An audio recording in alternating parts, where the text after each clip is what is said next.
آپ کے سامنے قرآن مجید فرقان حمید کی سورۃ الحجرات کی ایک آیت پاک کا ایک حصہ تلاوت کرنے کا شرف حاصل کیا ہے، جس میں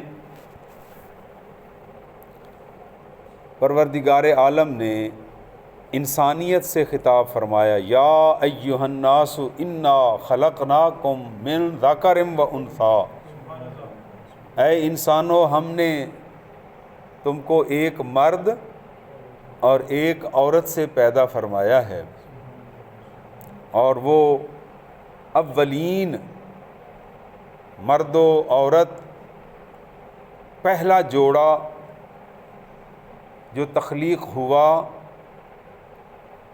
اللہ پاک نے اسے اپنا شاہکار قرار دیا۔ وہ ہیں حضرت ابو البشر سیدنا آدم صفی اللہ اور ام البشر حضرت حوا علیہ السلام۔ ان سے آگے پھر یہ پورا انسانوں کی تخلیق کا سلسلہ چلا، جو اب تک جاری ہے اور قیامت تک جاری رہے گا۔ تو پروردگار عالم نے حضرت آدم علیہ السلام کی تنہائی کو دور فرمانے کے لیے، تاکہ ان کو وحشت نہ ہو، کوئی دقت اور پریشانی نہ ہو، ان کی بائیں پسلی سے حضرت حوا علیہ السلام کو تخلیق فرمایا۔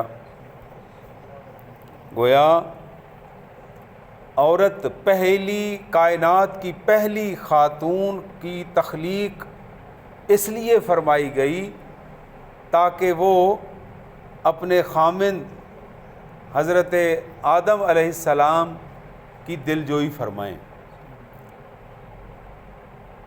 اور ان کی تنہائی میں ان کا ساتھ نبھائیں۔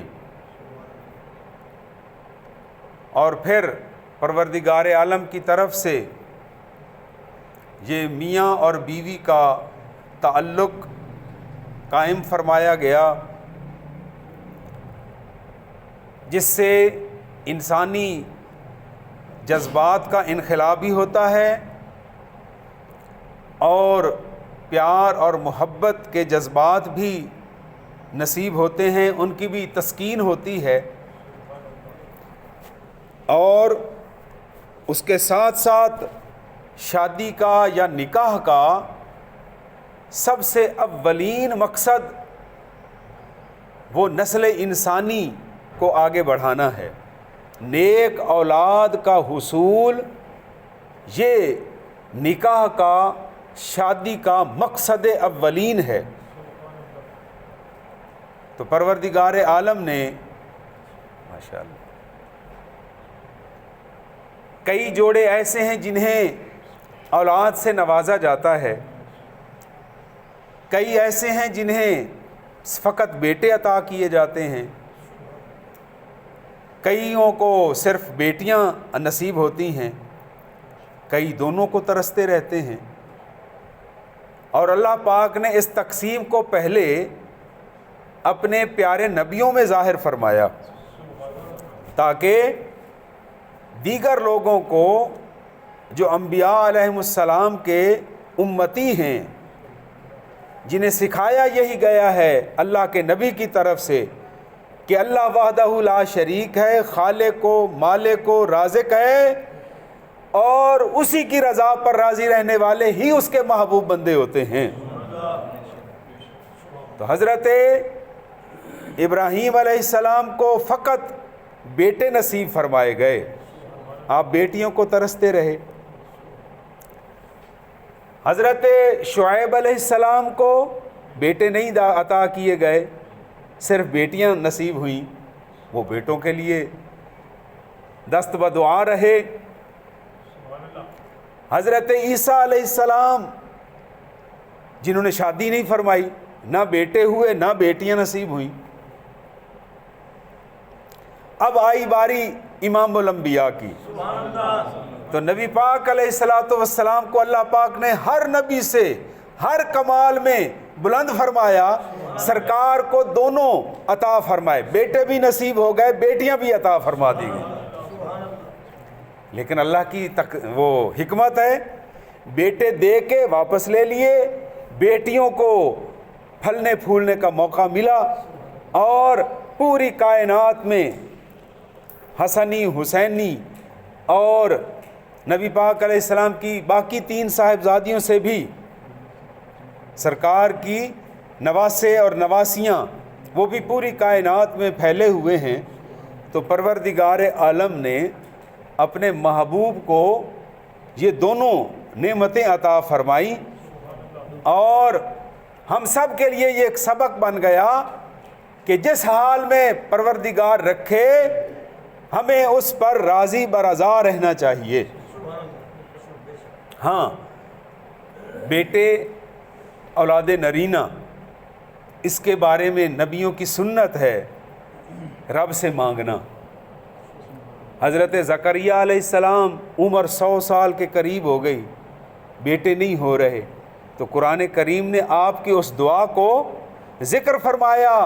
عرض کی یا رب العالمین، عرصہ ہو گیا تیرے پاک گھر بیت المقدس کا جھاڑو دیتے ہوئے، تیرے پاک گھر کی خدمت کرتے ہوئے، اب تو داڑھی بھی سفید ہو گئی ہے، اپنی جناب خاص سے بیٹا عطا فرما.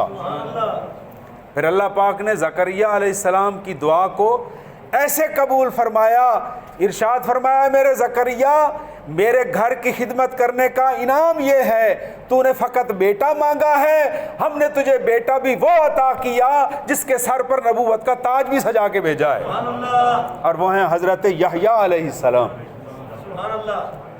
حضرت ابراہیم علیہ السلام کو بھی آپ نے بڑے لمبے سفر کیے، عراق میں پیدا ہوئے، عراق سے شام، شام سے مصر، مصر سے پھر شام، اور پھر مکہ شریف کو آپ کی اہلیہ محترمہ نے، ہم سب کی ماں نے، اماں ہاجرہ نے اور حضرت اسماعیل علیہ السلام نے مکہ شہر کو اس کی بنیاد رکھی. وہاں پر آب زمزم نکلا، اور اس شہر کو یہ برکت حاصل ہے کہ کائنات کا یہ وہ عظیم الشہر ہے جو ہمیشہ شاد و آباد رہے گا. آپ کو بھی جب خیال آیا تو اللہ کی بارگاہ میں عرض کی یا اللہ مجھے بیٹا نصیب فرما. تو اللہ پاک نے حضرت اسماعیل علیہ السلام کی شکل میں نبوت کا تاج پہنا کر بیٹا عطا فرمایا. تو یہ مالک کی تقسیم ہے، ہمیں اس کی رضا پر، میں پھر کہہ رہا ہوں، راضی برضا رہنا چاہیے. ہاں، ہمارا کام ہے مانگنا اور اس کا کام ہے عطا کرنا. حضور غوث پاک، آپ کی عمر مبارک، آپ کی ولادت بھی ایک کرامت ہے. پیران پیر، روشن ضمیر، ہاں جی، آپ کا دنیا میں تشریف لانا بھی ایک کرامت ہے. وہ کیوں، کیسے؟ آپ کا ایمان تازہ ہو جائے گا. ہمارے علاقے میں، گرم علاقے میں، جہاں گرم آب و ہوا ہے، عورتیں بچہ ایک خاص عمر حد تک جنتی ہیں، اس کے بعد اللہ کا حکم نہیں ہوتا، کیونکہ ماحول ایسا ہے، آب و ہوا ایسی ہے. اور خاص طور پر عرب کا علاقہ، وہاں تو گرمی ایسے انڈیلی جاتی ہے جیسے آگ برس رہی ہو. تو حضرت غوث اعظم عبد القادر جیلانی کی، آپ کی ولادت اس لیے کرامت ہے کہ جب آپ پیدا ہوئے آپ کی اماں جان کی عمر 60 سال تھی. 60 سال کی عمر میں، ہمارے ہاں تو بچے نہیں عورتیں جنتی، لیکن اللہ پاک نے اپنے ولی کی ولادت کو بھی منفرد بنا دیا کہ وہ جب چاہے عطا فرما دے. تو ہمارا کام ہے مانگتے رہنا، مانگتے رہیں گے، مانگتے جائیں گے، مانگتے جائیں گے. اور میں نے پچھلے جمعہ بھی یہ عرض کیا تھا کہ بعض اوقات اس کو مانگنا اتنا پسند آتا ہے، فرشتوں کو حکم ہوتا ہے، فرشتے عرض کرتے مولا بڑا عرصہ گزر گیا تیرا یہ بندہ تیری بارگاہ سے رو رو کر یہ چیز مانگ رہا ہے، کیا حکم ہے عطا کیا جائے؟ تو حکم ہوتا ہے نہیں، ابھی اس کو اور مانگنے دو، مجھے اس کا مانگنا اچھا لگ رہا ہے۔ اور کبھی کبھی ہمارا علم محدود ہے، ہم مستقبل کے حالات کو نہیں جانتے، ہم اللہ سے وہ چیز مانگ رہے ہوتے ہیں جو ہمارے لیے فائدہ مند نہیں ہوتی، نقصان دہ ہوتی ہے، لیکن ہم مانگتے ہیں اپنی لا علمی کی وجہ سے۔ تو پروردگار عالم کا یہ بھی ہمارے اوپر احسان ہے، فرشتوں سے حکم دیا جاتا ہے، یہ تو بھولا بھالا ہے، اسے نہیں پتہ کہ آنے والے وقت میں اس کے ساتھ یہی چیز جو مانگ رہا ہے اس کے لیے نقصان دہ ہو۔ میں رب جانتا ہوں، مستقبل کو بھی جانتا ہوں، ہر ایک کے ماضی کو بھی جانتا ہوں، ہر ایک کے حال سے بھی واقف ہوں، میں رب جو ہوں، تو اسے یہ عطا نہ کی جائے، اس کا ہاں البتہ مانگتا رہے۔ تو علماء فرماتے ہیں کہ جب وہ بندہ اتنا اللہ سے بار بار مانگتا ہے تو کوئی نہ کوئی تو انعام اسے ملنا چاہیے۔ کیا اس کا یہ رونا دھونا، اس کا یہ ہاتھوں کو پھیلا پھیلا کر اللہ کی بارگاہ سے مانگنا رائے گاں جائے گا؟ فضول ہے یہ سب مانگنا؟ نہیں، تو پروردگار عالم کی طرف سے حکم ہوتا ہے جتنی دفعہ یہ فلاں چیز مانگ رہا ہے اس کو سٹور کرتے رہو، اس کو ذخیرہ بناتے رہو، کل قیامت والے دن اس کی ہر دعا کے بدلے اسے انعام دیا جائے گا، اسے محروم نہیں رکھا جائے گا۔ تو اللہ پاک ایسی بیوی عطا فرمائے جو گھر کی رونق ہو، اور بیوی کے حقوق اور فرائض، مرد کے حقوق اور فرائض یہ احادیث کی کتابوں میں، قرآن و سنت میں موجود ہیں۔ کاش ہم پڑھیں اور اس کا اطلاق کریں اپنے گھروں میں، تاکہ ہمارے گھر لڑائی فساد کا مرکز بننے کی بجائے وہ امن و آشتی کا اور پیار اور محبت کا اور جنت کا نمونہ ثابت ہوں۔ سرکار نے فرمایا اچھی اور نیک بیوی کی پہلی ڈیوٹی یہ ہے کہ وہ اپنے خامد کی خدمت گزار رہے، اس کی فرما بردار رہے، اور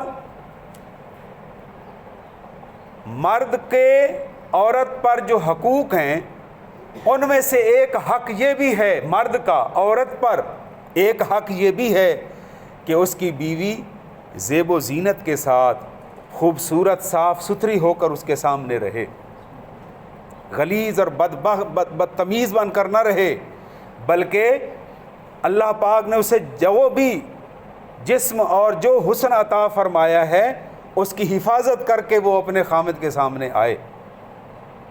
حضرت عبداللہ ابن عباس رضی اللہ تعالی عنہ فرماتے ہیں کہ میں اس لیے صاف ستھرا اور بنا ٹھنا رہتا ہوں کیونکہ میری بیوی میرے سامنے زیب و زینت کے ساتھ رہتی ہے، اس کا یہ حق ہے کہ میں بھی اس کے سامنے خوبصورت بن کر رہوں، غلاظت اور اس طرح نہ رہوں، غلاظت سے دور ہوں، طہارت حاصل کر کے خوبصورت طریقے سے اس کے سامنے آؤں تاکہ اس کو دیکھ کر مجھے خوشی ہو اور مجھے دیکھ کر اسے خوشی ہو۔ لیکن بعض اوقات ایسا نہیں ہوتا، مرد کو بیوی ایسی مل جاتی ہے جو اتنے اس معیار پر نہیں ہوتی، لیکن اللہ کی طرف سے حکم ہو، اس کے حکم کے مطابق نکاح ہو جاتا ہے، تو اب مرد کو یہ حکم دیا گیا ہے کہ اس کو پیار سے رکھے، اس کی تربیت کرے، اس کی کڑوی کسیلی باتوں کو برداشت بھی کرتا رہے۔ اگر اس کی شکل و صورت اتنی معیاری نہیں ہے، ہو سکتا ہے اس کو چھوڑنے میں جلدی نہ کرے، اس کو طلاق دینے میں عجلت سے کام نہ لے، ہو سکتا ہے اللہ پاک اسی عورت سے اسے نیک اور خوبصورت اولاد عطا فرما دے۔ وہ عطا فرمانے پہ قادر تو ہے، اس سے اتنی خوبصورت اور با حیا اور شرم و حیا کی پے کر اللہ پاک اولاد عطا فرما دے۔ لہٰذا اپنے جذبات کو قابو میں رکھو۔ ہاں اگر پھر بھی گزارا نہیں ہوتا تو اللہ پاک نے مرد کو یہ ایک حق دیا ہے طلاق کا، علیحدگی کا، اچھے طریقے سے اسے علیحدگی اختیار کر لے۔ لیکن پہلی کوشش کرے کہ اس کے ساتھ نبھانے کی کوشش کرے، اس کو، وہ بھی اللہ کی مخلوق ہے، اس کو احترام دے، اس کو عزت اور پیار دے، جس طرح عورت کو چاہیے کہ وہ خامد کی عزت کرے، مرد کو بھی چاہیے کہ وہ اس کی عزت کرے۔ لیکن مجھے ایک بات بھی یاد آ رہی ہے، وہ بھی سن لیں۔ پہلی تو دعا کریں کہ اللہ پاک ہمارے گھروں میں امن عطا فرمائے، بیویوں کو اپنے پردے کی حفاظت کی توفیق عطا فرمائے۔ جب یہ عورتیں ہم سے حقوق مانگتی ہیں تو انہیں یہ بھی چاہیے کہ یہ حضرت خاتون جنت کی چادر تطہیر کی لاج بھی رکھیں، انہوں نے تو عزت عطا فرمائی ہے، یہ بھی اپنی عزت کا خیال رکھیں۔ تو بنی اسرائیل کا ایک شخص تھا، اللہ کی طرف سے اسے پیغام ملا، بھائی تجھے اللہ پاک نے یہ توفیق بخشی ہے، 3 دعائیں تیری قبول ہونے والی ہیں، جو چاہے مانگ لو۔ اس نے خیال کیا کہ میری ضروریات تو زیادہ ہیں، دعائیں مجھے صرف 3 دی گئی ہیں، کیا کروں، کیا مانگوں اللہ سے؟ اللہ بیوی مرد اگر گھر کا حاکم ہے تو عورت اس کی وزیر ہے، اچھا مشورہ دے گی تو گھر صحیح چلتا رہے گا، اگر برا مشورہ دے گی تو اپنے گھر کو خود ہی تباہ کرے گی۔ اور کئی گھر اجڑتے ہیں صبح شام، اور اب تو عدالتوں میں تماشے لگے ہوئے ہیں۔ اللہ پاک سب کی بہنوں اور بیٹیوں کے گھروں کو شاد و آباد رکھے۔ مشورہ کیا، اللہ کی بندی بتا، اللہ پاک نے 3 دعائیں عطا فرمائی ہیں، ضروریات زیادہ ہیں، دعائیں صرف 3 ہیں، کیا مانگیں؟ اس نے کہا بھی 1 دعا میرے لیے چھوڑ دو، 2 اپنے لیے رکھ لو۔ ٹھیک، بول تو کیا کہتی، تیری دعا کیا ہے؟ کہنے لگی جی اللہ سے یہ دعا کریں، اللہ مجھے اتنا حسین و جمیل بنا دے کہ کائنات میں، اس دنیا میں میرے برابر کوئی عورت نہ ہو۔ اس نے دعا کی، یا اللہ میری بیوی جیسی بھی ہے اب اس کو خوبصورت بنا، حسین و جمیل بنا۔ بس یہ دعا مانگنے کی دیر تھی، رب نے خود وعدہ فرمایا تھا، عورت کا رنگ بدلنا شروع ہوا، حسن و جمال سے گھر کی دیواریں بھی چمک اٹھی۔ اب تھوڑی دیر کے بعد کیا ہوا، اور مائی صاحبہ نے سامان لپیٹنا شروع کر دیا، سمیٹنا شروع کر، خیر ہے تجھے کہ سامان لے کے کیوں سمیٹ رہی ہو؟ کہنے لگی واہ بھائی واہ، بھلا میں اب تیرے قابل ہوں؟ میں تو کسی بادشاہ کی ملکہ بننے کے لیے جا رہی ہوں، میرا یہاں گزارا نہیں ہوتا، میں اتنی حسین و جمیل اور تیرے جیسے کے ساتھ رہوں۔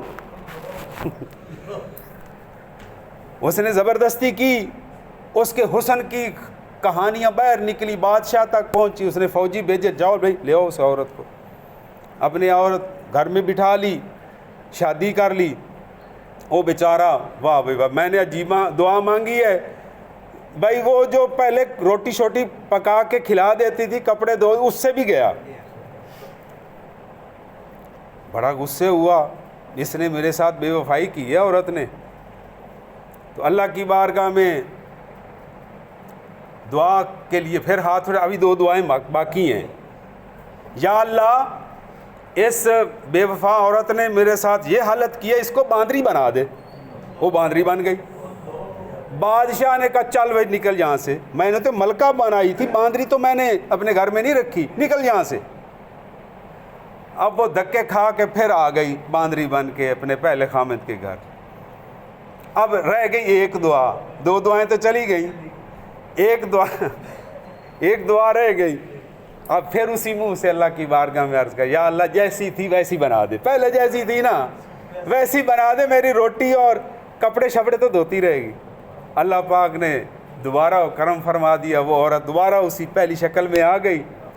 تو اس سے علماء نے یہ مسئلہ اخذ کیا کہ بعض اوقات عورتیں اس حد تک وہ عقل کی مٹھی ہوتی ہیں کہ اللہ کی دی ہوئی نعمت کو بھی ضائع کر بیٹھتی ہیں، اور بعض اوقات ایسی خواتین اپنے خامدوں کے پاس آتی ہیں جو گھر کا نقشہ بدل دیتی ہیں۔ سب سے پہلے صبح خامد سے بھی پہلے اٹھتی ہیں، وضو کرتی ہیں، اپنے میاں کو جگاتی ہیں، اپنے بچوں کو اٹھو بھائی سب نماز کے لیے اٹھو۔ وہ عورتیں اس دنیا میں جنت کی حوروں سے کم نہیں ہیں۔ اللہ پاک ہمارے گھروں میں ایسی خیر و برکت عطا فرمائے، اور ہم اپنی بچیوں کو بھی یہ سمجھائیں، اپنی بہنوں کے سروں پر دست شفقت رکھ کر سمجھائیں، بیٹا جب دوسرے گھر میں جاؤ گی تو یہ نیک عادات لے کر جاؤ گی تو ہماری تعریفیں ہوتی رہیں گی۔ تو اللہ پاک سب بچیوں کے نصیب کھولے اور جہیز جیسی اس لعنت سے بچائے۔ جو اللہ کو کرم ہے، جو آپ کو میسر ہے، آپ دے کر اپنی بچیوں کو رخصت کریں۔ اپنی بہن اور بہنیں بھی، بعض اوقات ہے ایک حدیث پاک میں جس کو اللہ بیٹی نہ دے اور وہ اگر اپنی بہنوں کی خدمت کرنے لگ جائے تو بہن کو بھی بیٹی کے حکم میں داخل فرمایا گیا ہے، وہ بندہ اسی طرح ثواب پائے گا جس طرح بیٹی پر شفقت کا ثواب پاتا ہے۔ اللہ تعالیٰ اپنے محبوب کا صدقہ ہمارے گھروں میں خیر و برکت عطا فرمائے۔ آج کا یہ ایک منفرد موضوع تھا جو آپ نے سماعت فرمایا، اور میں ساتھ ساتھ یہ بھی دعا کر رہا ہوں، بار بار دعا عرض کرتے ہیں، اللہ ہمارے گھروں میں رحمتوں اور برکتوں کی برسات فرمائے۔ وما علینا الا البلاغ